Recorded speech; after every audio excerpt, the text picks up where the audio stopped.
Hi, I'm Dr. Safaya, a medical doctor who doubles as an email marketing expert.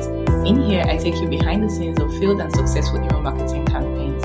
You get to see what these amazing individuals have tried that worked and didn't work in email marketing. If you've been curious and like me, you want to know what other people out there are really doing in email marketing, then join me as I go behind the scenes.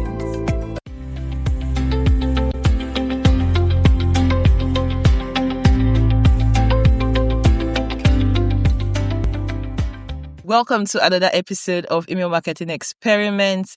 And today we have the amazing Addy here. Now, before we go into what it is that we're going to be talking about today, I really want you to listen to this, okay?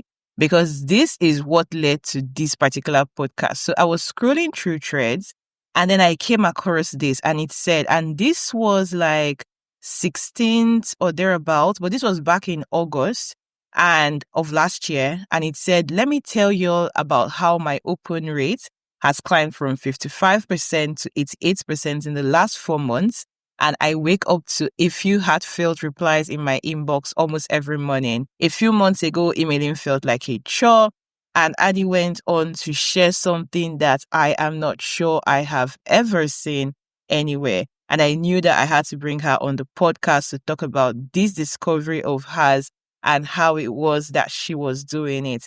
Addy, how are you? So good to have you here. I'm good. Thank you for having me. You're welcome. You're welcome. Now, before we go into all the email talk and, all of that, let me ask you, is there a weird or unexpected reply you've ever gotten from an email subscriber? Something that maybe shocked you or it was just pretty unexpected?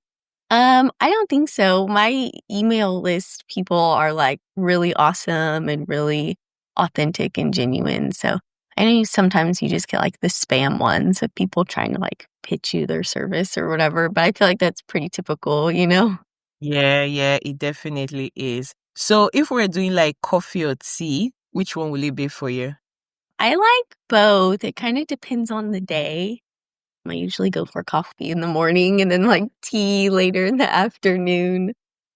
Ah, that's like a really interesting mix. I love it. Coffee in the morning, tea in the evening. I like how you do that.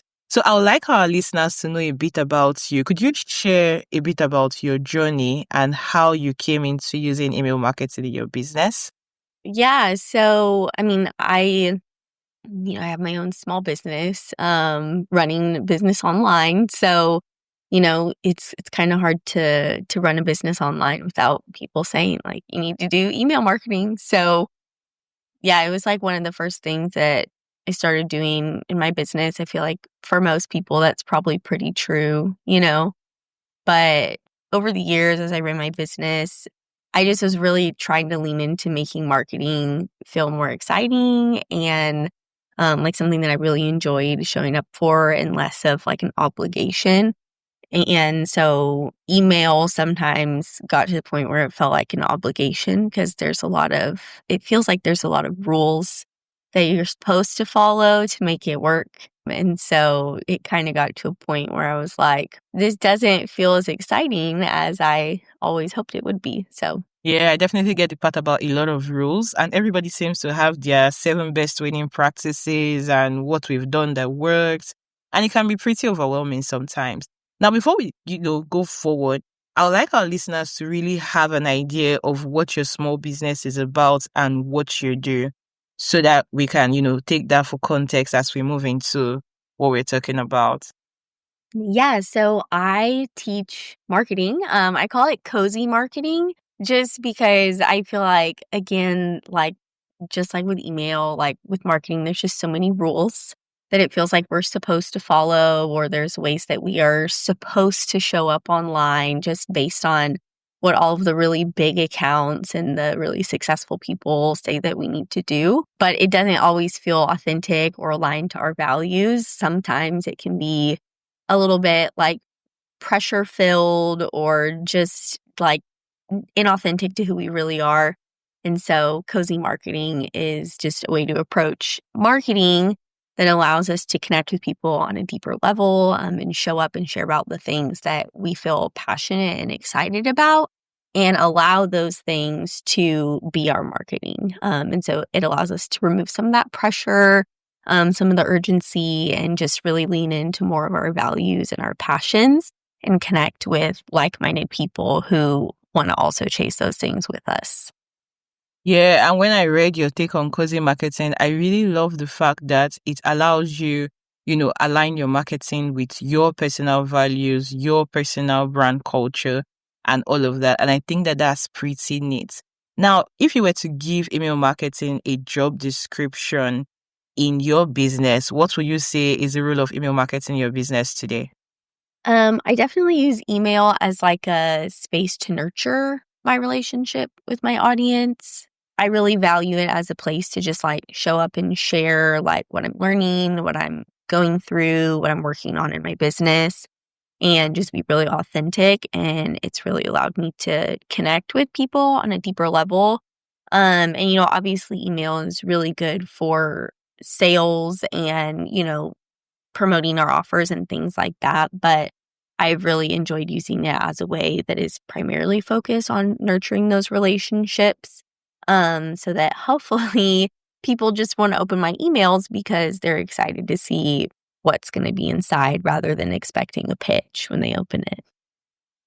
I love it. So I see you doubling down on using email for connection and community such that people, irrespective of if you're going to pitch them or not, they're excited for the new nugget that you're going to share or what it is you're going to give them in each email. And I really like that direction that you're taking. Now, when Addy, made this thread that I talked about, where she shared about her email open rates climbing from a whooping 55, which is already on the high side, to 88% in 4 months, there was something that she said that really struck me. And she was like, a few months ago, so prior to then, emailing felt like a chore and sending emails to her list felt exactly like posting on Instagram, shouting into the void. And she had no idea if anyone cared about the email she was sending because her open rates were average and she didn't have replies. Now, a whooping 55 is definitely not something that I will consider average, but this was where it was. And then she began to share what's changed, and it is something that she calls lead filtering. Now, I've heard of filtering in different ways, but the way Addy explains this, it was totally new, and I really love the concept. Because maybe we've called it different things, but there's an intentionality and a structure in how she went ahead to do this lead filtering to be able to increase her engagement and, of course, also get replies, which was something that she wanted, right? And so, Addy, I need to ask you, prior to this, right, let's go into this experiment. What were you testing? What did you expect? What did you try? Because I'm wondering, before you came to the point of lead filtering, was there a problem you were trying to solve? Or was this the problem you were trying to solve? And were there other things you had tried? Or was there something you were trying that now helped you discover this concept of lead filtering? So really it kind of was because, as I said, cozy marketing is, I like really focused on building relationships with people and focusing on fewer people of higher quality who, are repeat customers. They enjoy sticking around long term and they'll stick with you through the pivots. They'll bring referrals and they just like help create a thriving and cultivating ecosystem around your brand. And so that was kind of what I was hoping to do. And, I feel like comparing how I felt about emailing to Instagram, I feel like most people probably understand how that feels because Instagram is just like, Yeah. it's very noisy and you never know when you post something. You never know if it's going to hit, if people are going to see it, if anyone's going to engage with it. And so I was like, everyone says that you need to bring people into your email list because it's supposed to be where the quote unquote hot leads are. But again, it just kind of felt like the same as if I was posting on social media where I was like, I have no idea if this is resonating with people, if, they're interested, is this a waste of time? And it wasn't like converting in the way that I hoped it would. And so I kind of just made this shift where I was like, I don't want to try to grow my email list anymore. Like that wasn't my goal, because everyone always talks about like grow your list, like bring more people on your email list. That's why we have freebies and lead magnets, right? To attract people. And I was like, I just don't really want to do that anymore. I would rather have a small list of people who I know want to be there and want to hear from me. And so my intention really was to be like, how can I introduce friction into the process of opting in for my email list so that less people sign up and they're actually a better fit and they're more interested in being there? Because if there's a barrier to entry or some friction in the sign up process, it's going to weed out those people who are just like freebie seekers or, just signing up on a whim. So I was like, how can I make sure that when someone signs up for my email list, they're doing so very intentionally? And so that's kind of how that all came about. And I actually expected my open rates would improve, right? I kind of did a list clean out, and I allowed people to opt out and, re-engage and all of that. So I kind of cleaned out my list a little bit. So I was hoping that my open rates would improve. But I expected my opt-in rates to go down. So I expected to have less people signing up and, a smaller list. And it was so interesting because I actually did the opposite. But yeah, that's kind of like where it all started and why I decided to shift away from this mindset of lead magnets and just trying to attract as many people as I could to my list. It was really, for me, more than anything, just because I felt tired of feeling like showing up in my email box was the same as showing up everywhere else online. Love it, love it. Now, there's the traditional method that people use to filter people. So someone comes to your sign up page, and then there may be one or two things you do just to group people, filter them, put them into buckets and things like that. But yours is pretty different in the sense that you're not even trying to just put them into buckets. What I see you saying is, if you're not a fit for my community, what I'm doing here and how I want to do it, if you don't really need to be here, then don't even sign up at all. So it's more like pushing away those that don't need to be and ensuring that anybody that joins this truly is in sync with what it is you're doing. So tell us a bit of your own method as against the traditional or what people would usually do when they want to filter. Yeah. So usually, when people are creating a landing page for people to opt into their email list, the goal is to have as high of a conversion rate as possible, right? So it's like if for every 100 people that land on your page, we want 10 of them to opt in, and we'll do whatever we can to hit that conversion rate, right? So you put something really shiny and irresistible for people to sign up for and join. And it almost leads to that like impulsive decision of like, ooh, yes, let me just sign up and get this thing. And then, we know that we're being added to an email list when we sign up for something like that. But usually we're not really that interested in like actually getting emails from that freebie, whoever provided it. Sometimes we really are, but I would say probably the majority of the time we're not. And so what happens is the emails just start arriving and collecting in our inbox. And then we're like, who is this? Or, well, I didn't really want this. And then we unsubscribe or we don't open anything and we get disengaged, right? And so I really wanted to avoid Yeah. that.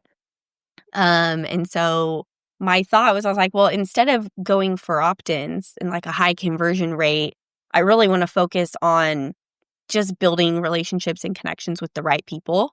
And so I was like, how can I make this page like as high effort as possible, for people to decide whether they want to opt in. So I took away the shiny thing. I got rid of the freebie, right? So there's no like free incentive for them to sign up. It's just like, hey, you're joining my list.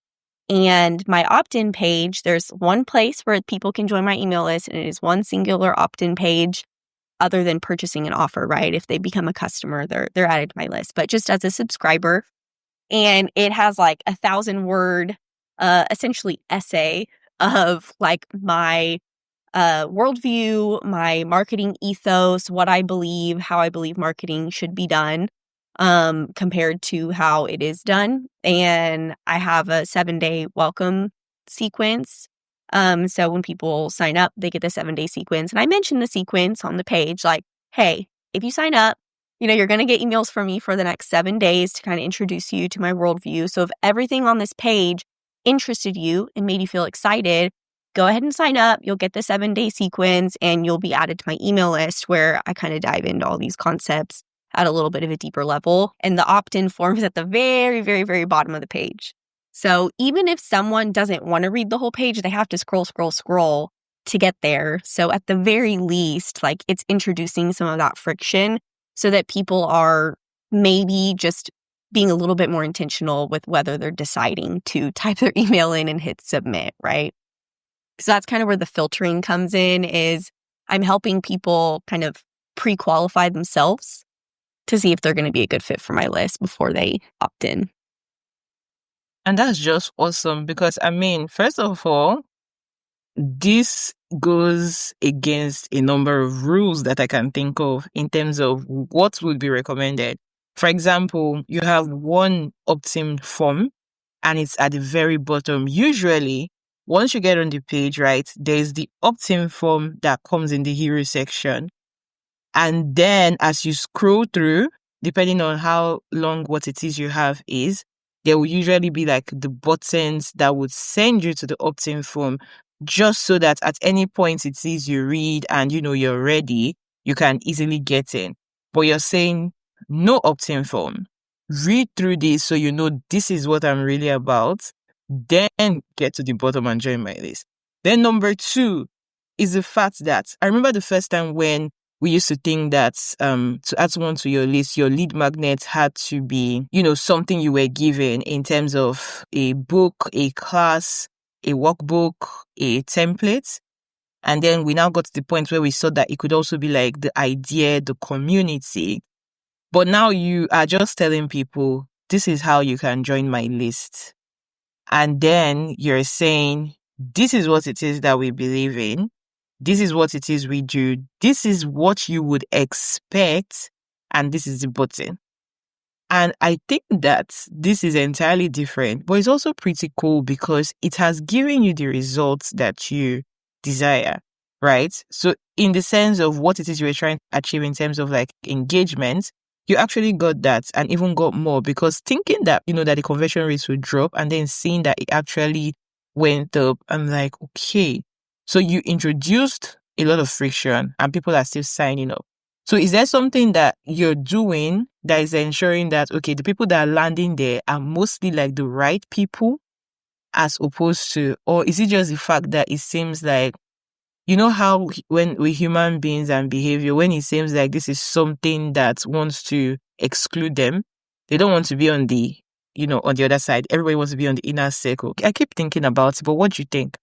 Yeah, I think, part of it is that like attract and repel. Like I didn't do that intentionally to try to like say, hey, this is exclusive. I really did it just to be like, hey, I genuinely only want people on my list who want to be there. So like, please make sure you want to be there, But I think, just especially in this like era that we're living in with marketing, we're like post-pandemic and just people are craving more depth, more transparency and honesty and like genuine connection with the brands that they buy from, like whether that's small business or big business or whatever it might be. Like, I think that there's just this really big trend of people wanting to like resonate and align with who they're buying from or who they're supporting and engaging with.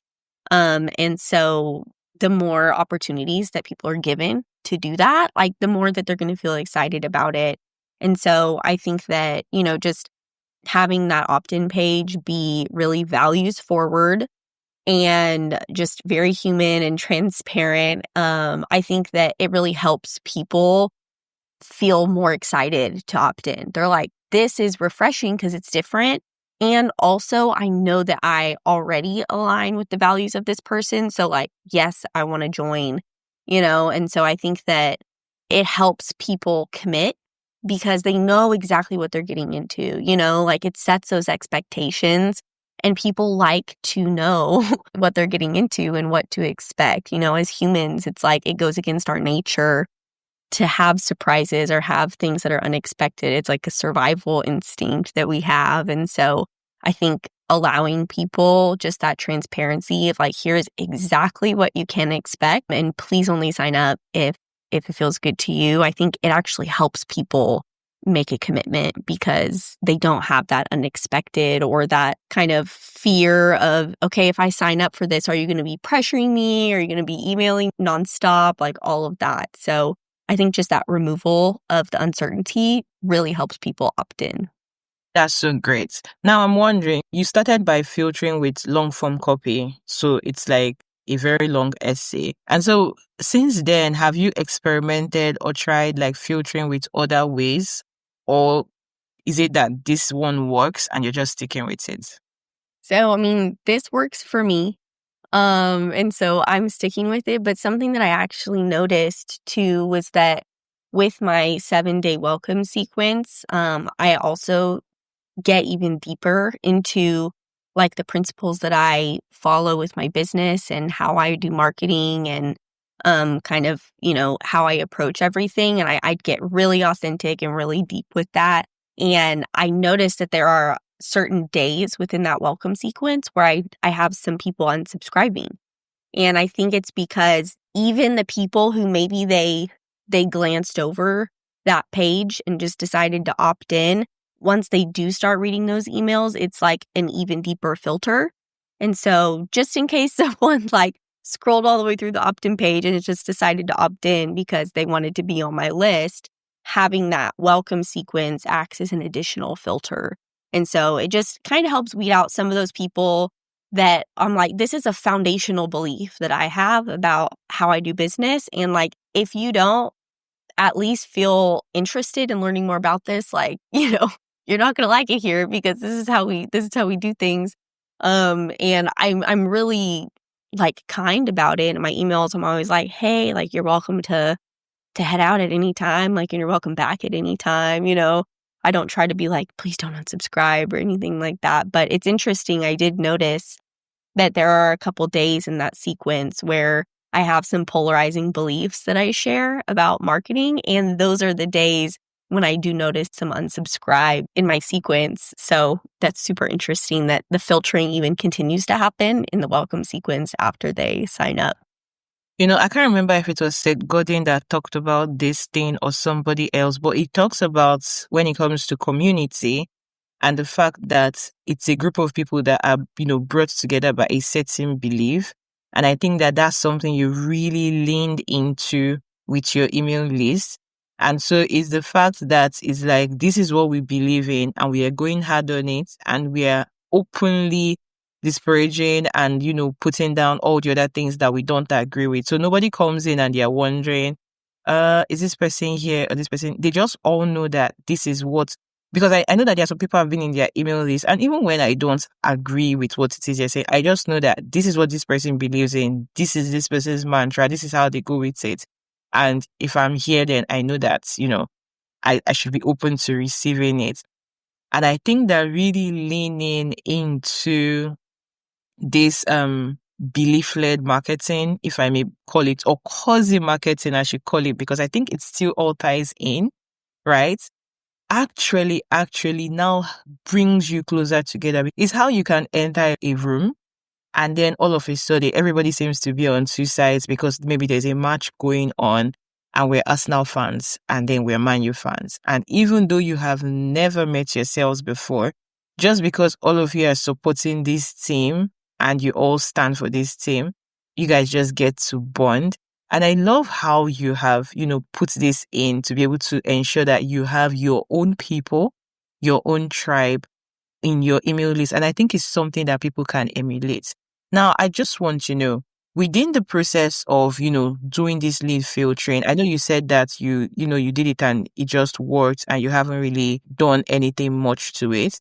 But I'm thinking, what are the tools, the platforms you use to execute this?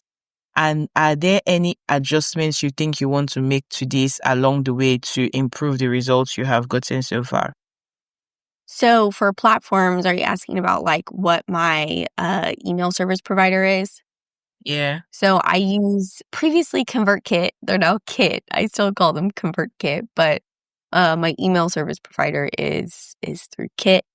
And then my landing page is just on my website. And so, I have all of my various marketing channels like Threads and Instagram and Pinterest and SEO on Google, stuff like that, and so people find me in those ways.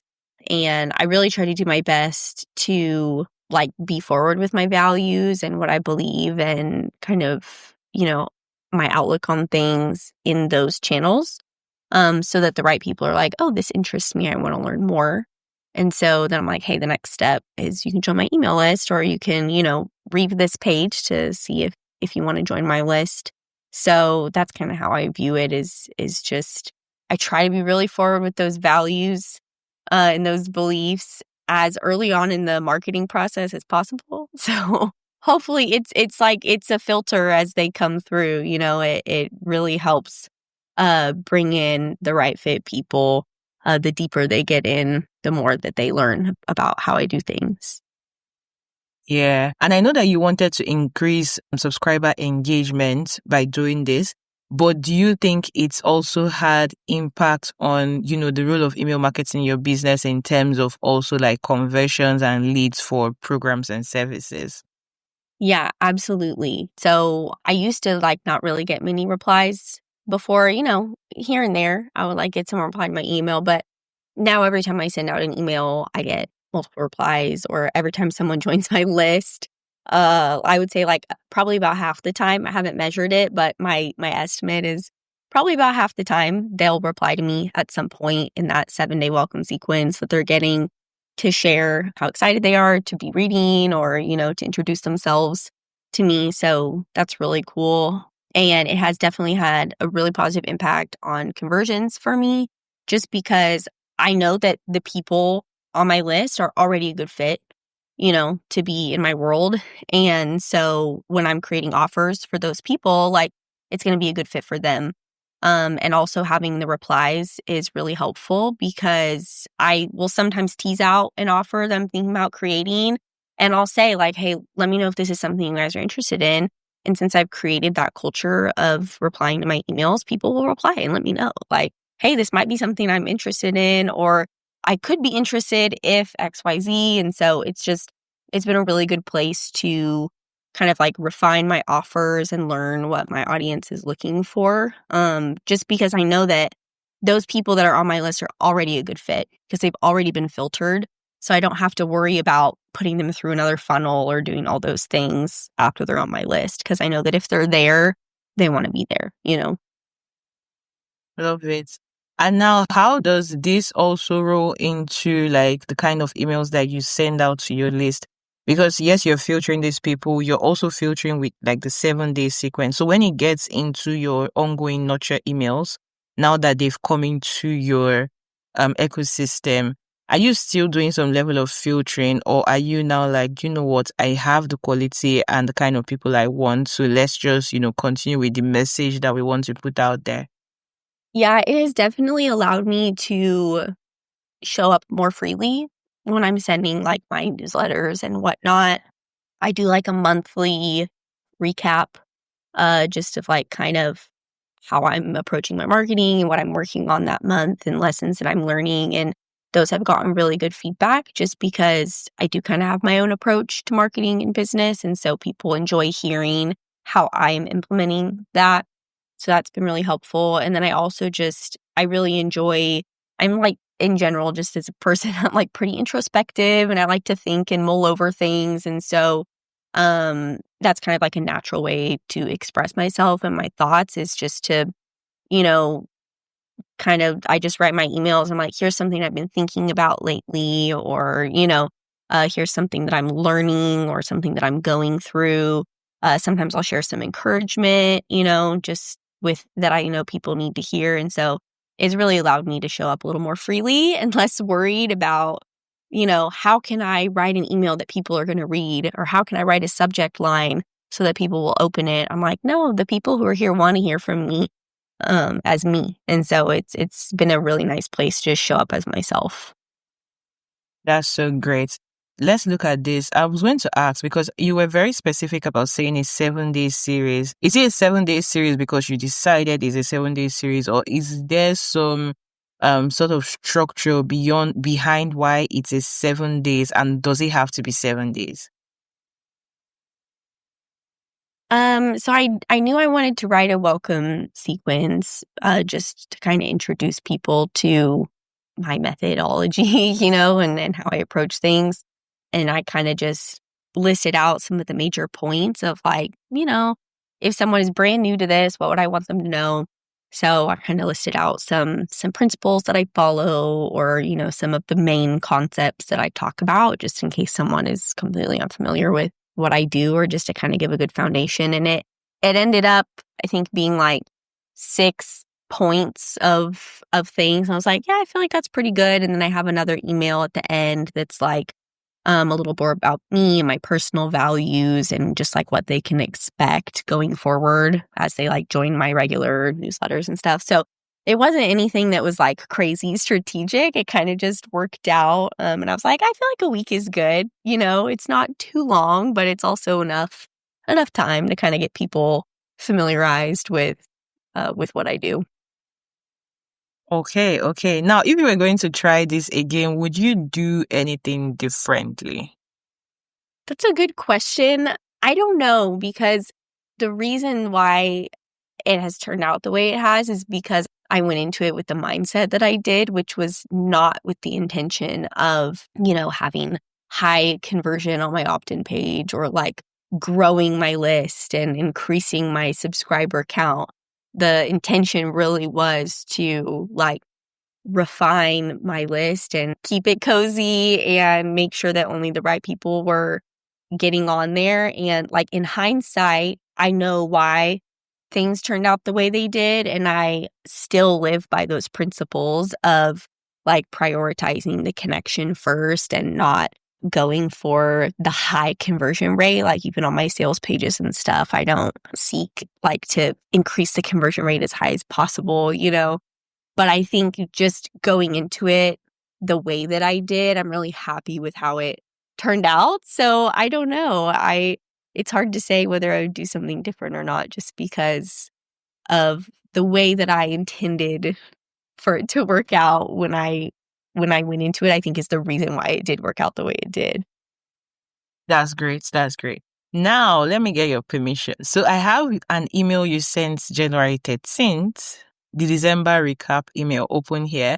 And I want to pick out certain things from it before I ask you my next question. Can I proceed? Because this will now be listened to by people who haven't joined the Cozy Corner yet.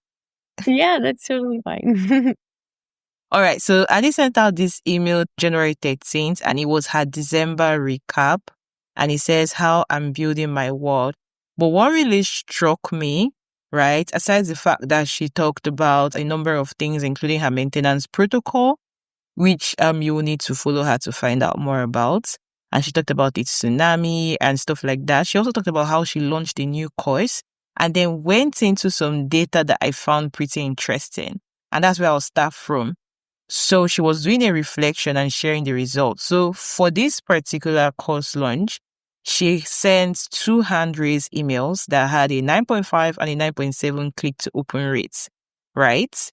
And she simply popped the link into the PS of her emails. Now she sent a launch email series which had 4 emails. And in the launch email series with 4 emails sent, open rates were between 81% to 90%. After which, the emails with the purchase links had a 62% click-through rate, and her sales page had a 31.5 conversion rate. And the first thing that really stopped me in my tracks when I read it was the fact that you had all the data down to the letter. I love when people track their numbers. I love when people can see what's working and what's not working.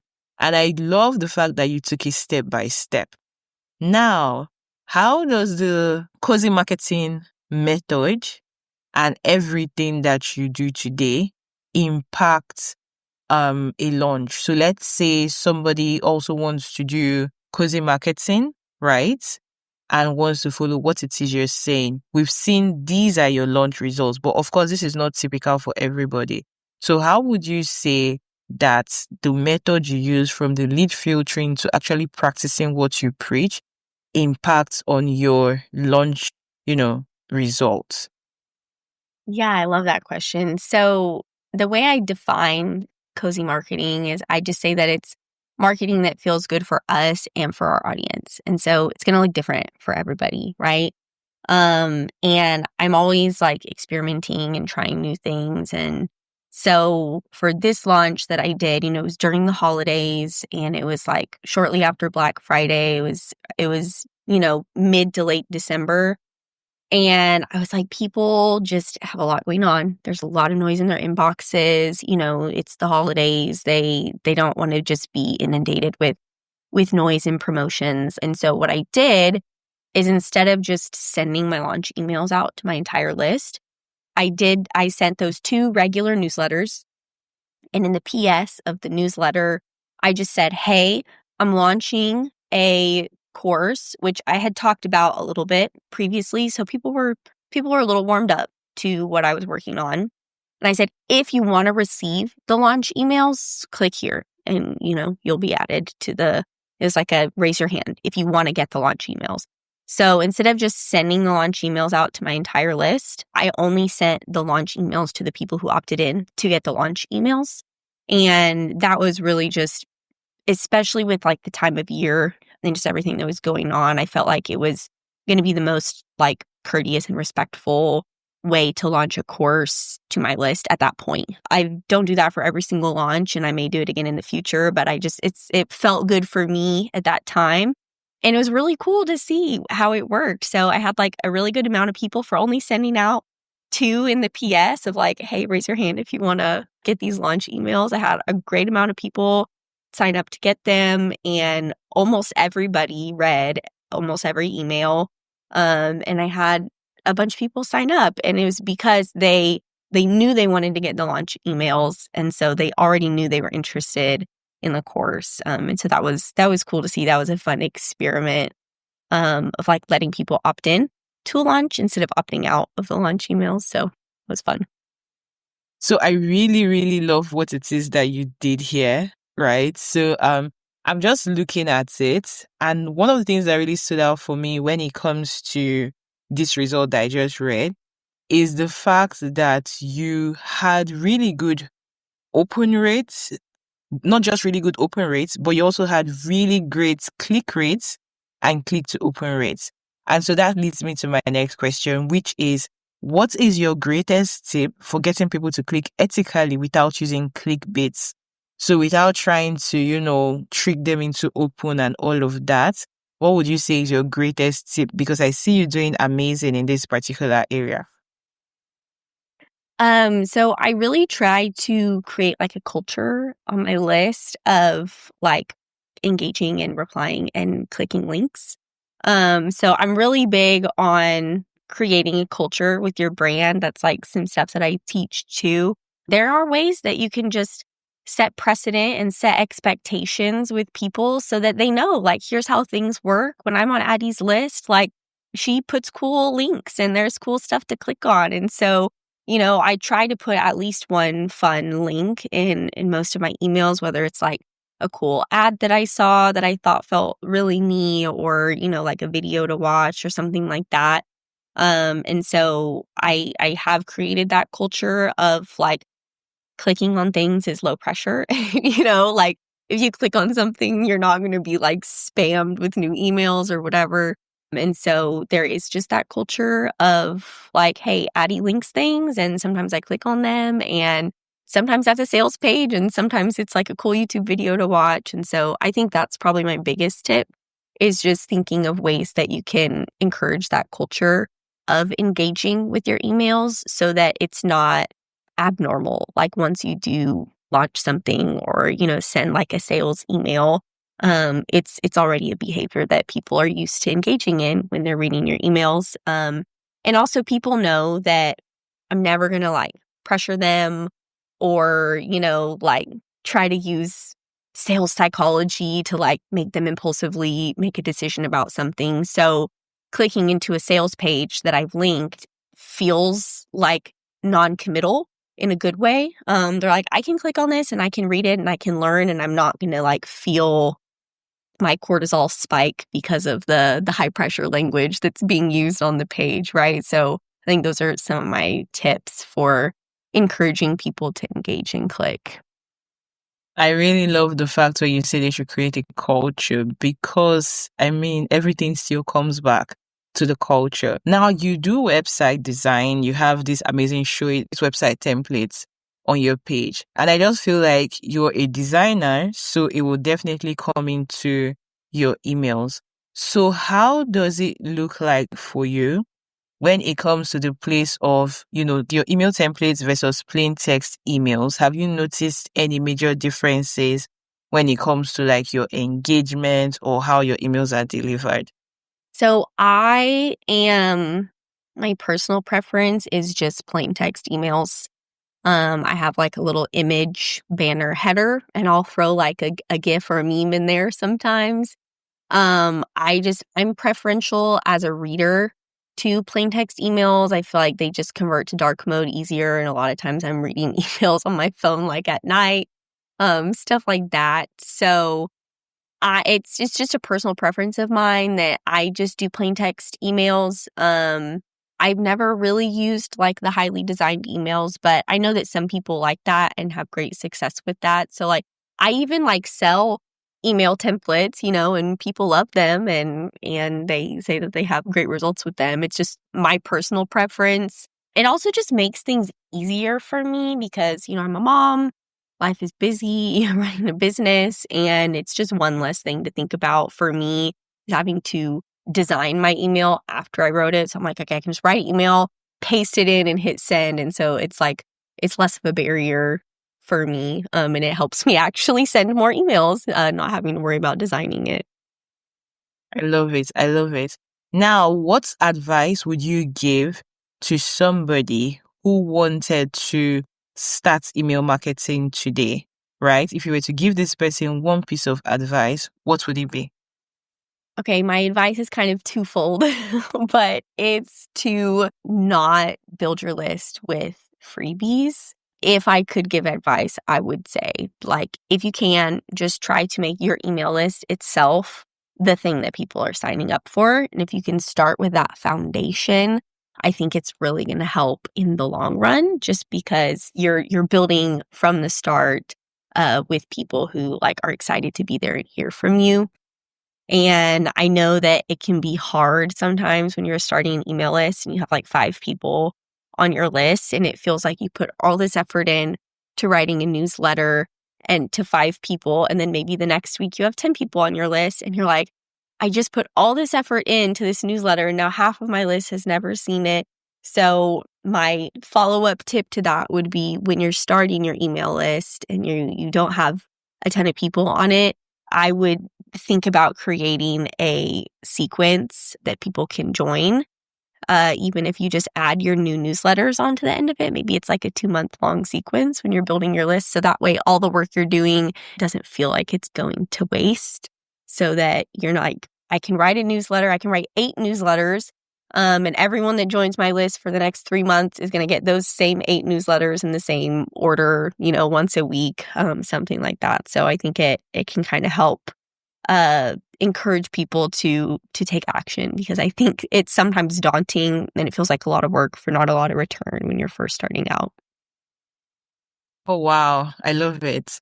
Now, before we end up with the open rate confessions, where we go ahead to share the most cringeworthy, hilarious, or painful email marketing moments, like subject lines that flopped or campaigns that went sideways, I want you people to know how you can actually see Addy's lead filtering process in action, that you can literally experience it live, from the 1,000 word essay all the way to the 7-day email series and every other thing in between. So all you need to do is sign up to her email list. And of course, if you're not a good fit for it, the lead filter will filter you out, right? So sorry in advance if you're not. But I believe if you're listening to this podcast, you would almost like a 90% be a good fit for it. So all you need to do would be to go to her website. You want to go to encontrocreative.com/subscribe. So that is ENCONTRO creative.com/subscribe. I would definitely drop the link in the show notes. But once you go there, you're going to see this fantastic essay that says join the cozy corner and learn how to create an audience of true fans who can't get enough of your brand. And then you will see this essay we have been talking about. Get ready to scroll. And then at the very, very bottom, you will now see the sign up form where it says sign up for the Cozy Corner here, your first name, your email address, and of course, subscribe. And you will be on your way to also receiving the amazing 7-day email series. Okay. So, Addy, where can people find you on social media? I want them to also know at this point where we can find you, not just on social media, but online. How can people find you, learn more about your work, and connect with you? Yeah, absolutely. So my website is always a really good place. I've done my best to create like a nice body of work on my website with my blog and everything so that anyone who's interested in learning about how I approach things, I have tons of blog posts that you can go read and check that out. So you just gave my website link, so they'll know where to go for that. And then I'm on Instagram and Threads. I'm not super active on Instagram. I'm more active on Threads right now. But it's encontrocreative, same spelling as my website. Those are probably the best places to find me. The other places I show up are like SEO based platforms where, they're not really engaging much. So if you're seeking out active engagement, Instagram or Threads are great. Feel free to DM me anytime. Great, great. Now, do you have any courses, resources, or templates that our listeners can check out? Yeah, so I do sell website templates. I used to be exclusively a custom website design studio. So those are designed with love and kind of left over from that era of my life. But now I teach marketing, and I think the best place to start, if you do join my email list and you like what you see, if you read some of my blog posts, the best place to start is going to be this mini course that I have called Build Your Brand World. And it's all about how to use world building as a marketing approach.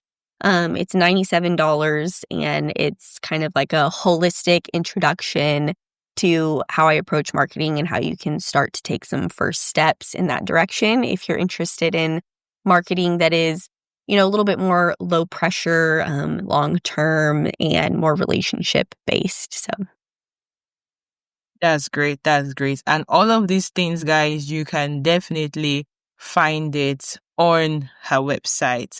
So it is time for open rate confessions. And I already told you a bit about what it is, but it's time for Addy to spill, basically. A lot of times we feel like everybody has it all figured out and, well thought out. But now we're going to stop pretending like everything is perfect. And we'll talk about the moments that we'll rather delete from our archives. So here is my question for you. Don't worry, this is a safe space. Addy, are you ready to spill? yes, sure. All right. So let's look at this. What is the lowest open rate you have ever gotten, and what happened? I don't know. I've been doing email for many years, so probably it would probably be earlier on in my business days. I honestly have no idea what my lowest open rate was, but it was probably just earlier on in my business years when I was still like learning the ropes and figuring out what people wanted to hear from me. But off the top of my head, I do not know. All right. Since you don't know, we're going to throw one more question about you, right? So you're going to tell us what yours is, right? So do you have an email that flopped, a subject line that bombed, or any cringe-worthy moment that taught you something in your years of doing email marketing? I don't know. I'm super non-committal about subject lines and stuff like that, and I really don't take things to heart. So I'm not like super strategic with my subject lines or anything. I would say like if anything's cringeworthy for me, it would be just that I like just felt so unexcited about doing email marketing for so long and didn't change my approach to it, you know? Like, if something doesn't feel good and you're not excited about it and you just like keep struggling through it without changing anything, like that was probably the hardest thing for me. Is just knowing that I went so long not feeling excited about it and actually kind of dreading it and just forcing myself through it anyway. I wish that I would have been brave enough to test something out or at least just like stop. um because, you know, if something's not like bringing a return that feels worth your effort, like I wish that I would have just allowed myself to pivot or take a break earlier on, I think. And I love it. I love it. So, if there's anything you take away from today's episode, number one is the fact that you should build a culture for your email list, because I think that every single thing Addy has shared with us today stems from the fact that she has a culture, from her lead filtering to her email series, all the way down to how she sends emails. And secondly is you should allow yourself to pivot. And I really love that one because it's so in tune with what it is we do here, email marketing experiments. You think it, you test it, and of course you share it. So allow yourself to pivot. If it's not working, you're not comfortable with it, try something else. Do it a bit differently. And you never know what it is on the other side of different. Until next time, thank you so much, Addy. It has been a whole pleasure having you here and getting to see your own side of email marketing, your behind the scenes. I've taken note of a thing or two that I'm definitely going to be testing out because I really enjoyed this conversation. So thank you so much for coming. Guys, don't forget to follow her on Instagram and Threads. Connect with her. She says you can send her a DM. So you can see that that's an opportunity that you shouldn't throw away. And of course, don't forget to join the Cozy Corner by subscribing to her email list. Until next time, this is Email Marketing Experiments. Subscribe, comment, and share with anybody who needs to know more about email marketing and how they can do better. Bye.